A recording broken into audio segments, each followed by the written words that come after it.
The National Institute of Standards and Technology produced their final report in 2008. World Trade Center 7 collapsed because of fires fueled by office furnishings. It did not collapse from explosives or from fuel oil fires. But what do you think brought down the building? And what caught my eye is more than 1,300 architects and engineers examined the evidence about Building 7's collapse and disagree with the official report issued by the National Institute of Standards and Technology. I certainly am much more open-minded about it than I was, and it is because of the involvement of the 9/11 families and all these engineers and architects. You are about to hear from architect of 23 years, Richard Gage, AIA, member of the American Institute of Architects and founder of Architects and Engineers for 9/11 Truth. Now there are more than 1,500 architects and engineers who say that it could not have been brought down by office fires. They are backed by 9/11 family members who are calling for an independent, unbiased investigation. I'm Richard Gage.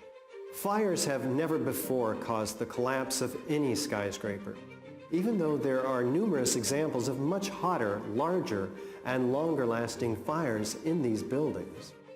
And in the case of Building 7, the fire that NIST said started the collapse had actually burned out over an hour before. It could not have caused the collapse, as NIST claims.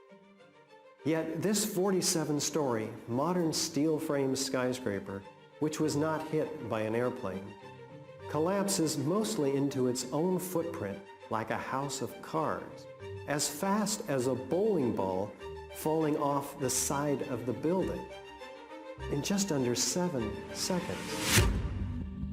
Listen to the experts. Building number 7 descended in free fall for the first 100 feet, which means that there was absolutely no resistance to the descent whatsoever. NIST has admitted it went into free fall for 8 stories. And going from motionless to free fall instantly, that's a bothersome part of the puzzle because NIST never explained it. We've got a building that came down in its own footprint, so all of the columns really needed to be severed at the same time in order for that structure to fall the way that we saw. The symmetry is the smoking gun. The whole building completely comes down in one continuous motion. There couldn't have been any structural resistance. According to NIST, the failure occurred at column 79 on level 12. They're talking about a single columnar collapse or failure that resulted in a total collapse of the building. It is possible that you could have a local failure as a result of a connection failing. But the likelihood of that failure dragging the entire building in such a fashion that all the columns would fail at the same time is an impossibility. Impossibility? Yes. What I saw, it was a classic implosion. The center of the core, the penthouse area, starts to move first, and then the building follows along with it. I'd like to know why NIST excluded the document from FEMA in Appendix C that documented the evidence of melting steel. Why is this forensic evidence not being included in the report? In an office fire, you cannot generate enough heat to melt steel. And yet we have evidence of molten iron. R.J. Lee Company, USGS, and Dr. Stephen Jones's work, all three separately found these microspheres. In the dust, we found what we characterize as unreacted thermitic material in the shape of some very tiny red-gray chips, which have different properties, and in the reaction they produce molten iron, which is the prime indication of a thermitic reaction. And such a reaction can be used to destroy steel structures.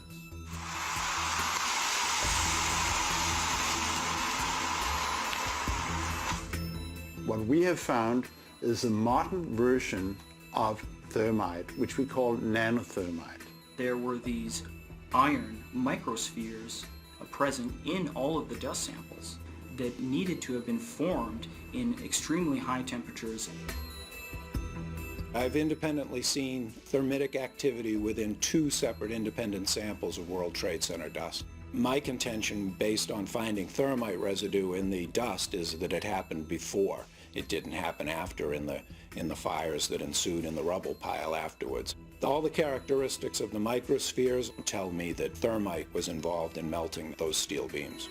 So thermite, if it was present at the World Trade Center and created this molten metal that so many witnesses and photographic evidence shows, would also explain the fact that the fires could not be put out at Ground Zero.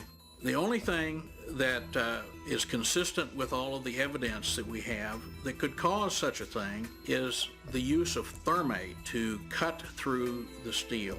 You'd get down below and you'd see molten steel running down the channel rails. Like you're in a foundry. Yeah, like lava. Like lava. From a volcano.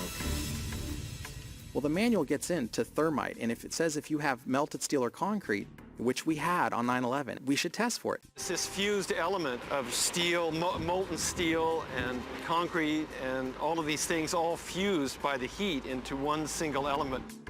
We're asking for an investigation that follows national standards. There's no excuse to not test for this. If terrorists used explosives in 93, why didn't we test for them? If all these witnesses heard explosions, why aren't we testing for them? NIST concedes that they found no evidence for explosives. So then we asked them, well, did you look? And they said, no, we did not look for explosives or residues of explosives. So the preconceived notion of NIST is that there's no evidence for explosives, and so there's no point in looking. That is the most unscientific thing that you can possibly think of, not to look because you don't expect to find evidence, and in fact the evidence is overwhelming. They state these conclusions for which there's virtually no evidence, and then they ignore conclusions that can be drawn from the evidence. The Freedom of Information Act request to NIST was denied with the claim that releasing this data might jeopardize public safety. How could it possibly jeopardize public safety? The destruction of evidence was a criminal act in itself. It was already being carted away and destroyed when the FEMA investigators got there about a month after September 11th. You can't do science when you are deprived of the evidence and when your hypothesis is the least valid instead of the most likely. When the most likely hypothesis in the case of Building 7 wasn't even mentioned. This is not science.